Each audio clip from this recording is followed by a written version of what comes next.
Que c'est peu probable, étant donné que le dernier recours pour sa remise en liberté a été rejeté par la Cour de cassation. Ici, il faut le dire, cette arrestation met extrêmement mal à l'aise. Nabil Karoui doit pouvoir faire campagne exactement comme son rival, au nom de l'égalité des chances.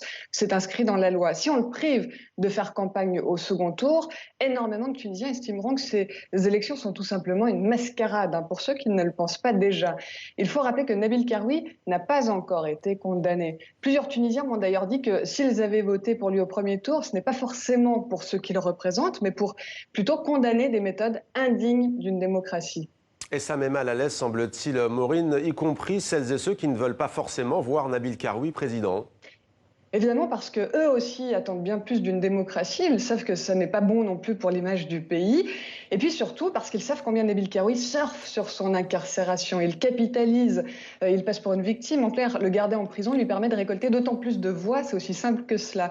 Tout cela prend une tournure un peu surréaliste. Ce qui ajoute encore un peu plus de confusion à tout cela, c'est qu'on ne connaît toujours pas la date du deuxième tour. Cela dépend notamment des recours.